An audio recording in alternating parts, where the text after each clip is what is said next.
Well, here we are, folks. Another exciting adventure.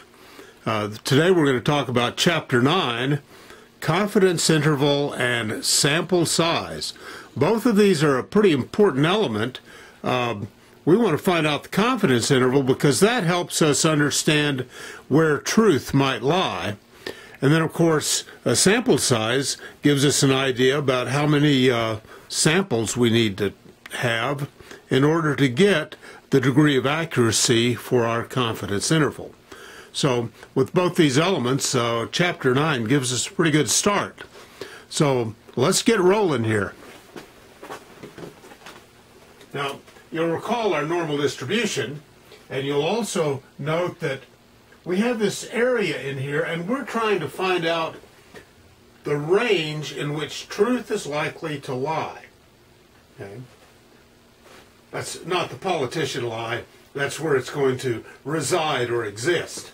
Okay, so when we look at this, let's say we want to find out, we want to be 95% sure that truth lies within this range.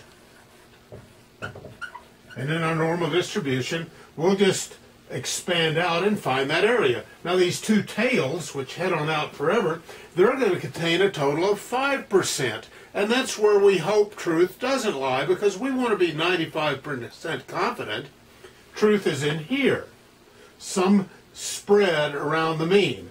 So this is going to be 5%, but half of it, 5% and half of it, and these are called the upper tail and the lower tail. That gets to be important when we finally get into Chapter 10 in just a little bit. Now, for this 95% confidence interval, we're going to use our table B.1, which is our normal distribution table. And we'll look at that with an example problem. Let's take a quick look at problem number 8. You'll find that in your textbook on page 116. Dr. Patton, an English professor, counts the number of misspelled words in their essays, and she has determined that there's a standard deviation for her essays of 2.44 words per essay. Now she takes a sample of the 40 students, that's one of her classes, and she determines that the average was 6.05. She would like to have a 95% confidence interval of the range of misspelled words in her essays. Well, to do that, we're going to use table B.1, and we're going to determine that confidence interval using equation 9.1. Now, equation 9.1 is a pretty straightforward equation. Okay? Our confidence interval around the sample mean is plus or minus some critical value of z, remember z is the number of standard deviations from the mean, times sigma over the square root of the sample size. That's equation 9-1. Pretty straightforward. Well, in this little problem here, problem number 8, again, what do we know, what do we want to find out, and what tools exist? Here's the tool. We know this. We measure that as 6.05 plus or minus z of the critical value, and sigma, we know that, 2.44, and we know that we've got a sample size of 40. Well, son of a gun, there's something we don't know. But let's look at table B.1. Let me get this, and we can look at it on this screen, I'm pretty sure. So let me bring table B.1 here and let the camera focus. And you'll notice here we have a shaded area of the normal distribution. That shaded area is 0.4750 of the normal distribution. Well, you know, that's the upper half of the central section. The lower half would also be 0.4750. When I add those two together here and then here, I get 0.95. Well, that gives me 95% of the area under the curve. Now, to find that, I come down here to where in my table, I find a value of 0.4750. Ah, there it is, 0.4750, and that exists here at 1.9 z-score, and then over in the 0.06 column.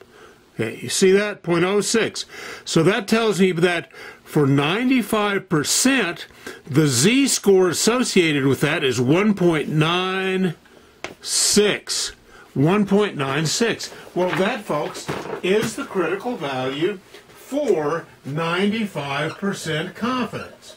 So z equals 1.96 for 95% confidence. I can do this for 80% confidence. If it's 80%, I just have to get to where I've got 80% here, or that should be 40% and that should be 40%. I'll look it up on the table. 90%, same thing. 98%, 99%, same thing. Depends on the confidence level. So, I have these values. I now have 1.96, which is my critical value. When I plug all this in and do the arithmetic, I get that I have a range of x bar, that x bar should run between 5.29 to 6.81, and that is now my confidence interval. X bar, 6.05, plus or minus the result of that computation, equals that. And the teacher should then be able to tell that if she's got a normal batch of students, that her mean should exist somewhere between 5.29 and 6.81. If there's a mean that's above that, that means that class is pretty sloppy. If there's a mean below that, then the teacher is saying, wow, these students are finally paying attention to using spell check in their Microsoft Word. Okay, that's problem number 8. Now, the thing about problem number 8 is we know the standard deviation of the population. Quite often, we do not know the population standard deviation. In fact, all we're able to use is the standard deviation of the sample, or S.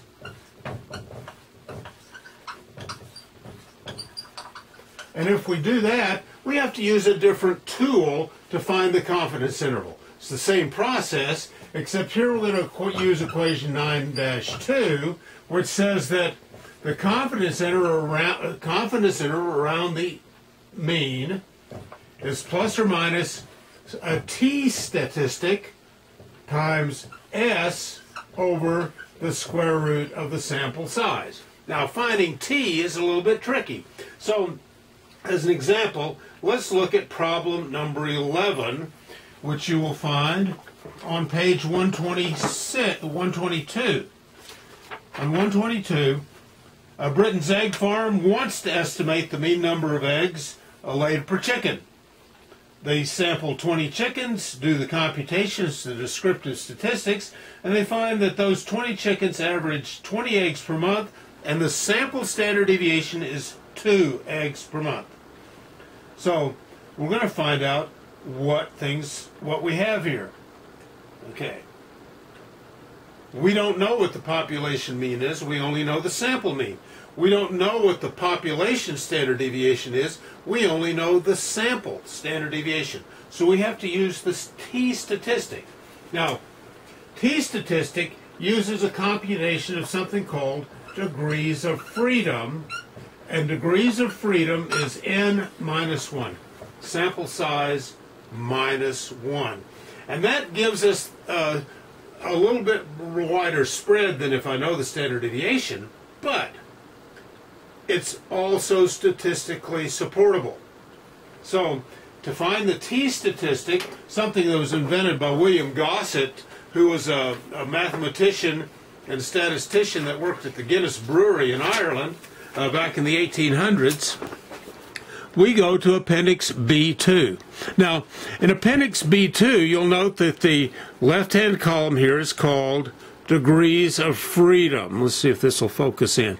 Okay, degrees of freedom. So with the degrees of freedom, we've got a sample of 20, so n minus 1 would be 19, so now my degrees of freedom is there.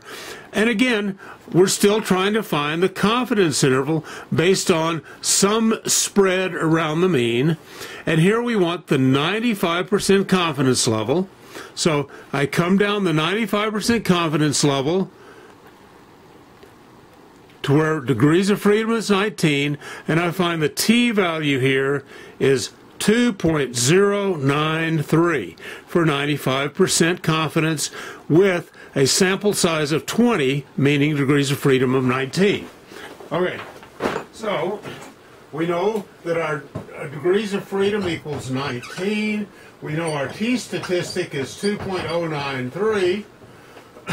I know that that's 2. I know that this is 20. I can simply compute the value. Now what we're going to then get is we're going to get that the value is between 19.06 and 20.94. There we go, 20.94. So the question then becomes, in one of the subsequent questions becomes then, on the next page, what would be reasonable, would it be reasonable to conclude that the population mean is 21 eggs? Well, what do you think? I'm 95% sure the mean lies between 19.06 and 20.094. Is 21 inside that?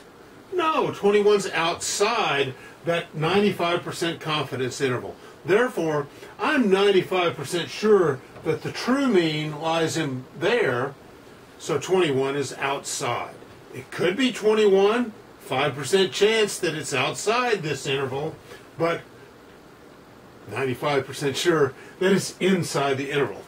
Okay, well that's pretty good. Now, let's take a look now at doing one more problem. Let's say that we want to determine the sample size. And we're going to look for the sample size, the simple example there at problem number 65. Oh, let me bring up that there is something in here that's worth mentioning, and that is called the finite population correction. Now, our farmer here with the eggs and our student with our teacher with the students, they've got an infinite population of students, let's say. But let's say it's a very small number of students that she's dealing with. Say it's 100 students, and she samples 40 of them. Well, 40 students out of 100, well, that's a finite population, right? So we would have to do what's called the finite population correction, which is shown in your book, and that's equal to simply the square root of the population minus the sample size divided by the population minus 1. Now, we'll take this finite population correction and we'll use it to adjust the result of our confidence interval. And we'll do that like this. Let me go ahead and erase some of this stuff. For the population standard deviation not known in a finite population, n minus n over big N minus 1. And simply do that correction. And that's if we have a clearly defined finite population. Now you might note, of course, that when I do a sample size here, and if my population is very, very, very big, say millions, and I'm sampling 100, then, you know, this correction tends to go away. Okay, well, that's all we've got for this. Hopefully you can figure out how to do a sample size, which is simply trying to find n given a certain confidence interval. You can use t, and you can use the z-score. Thanks.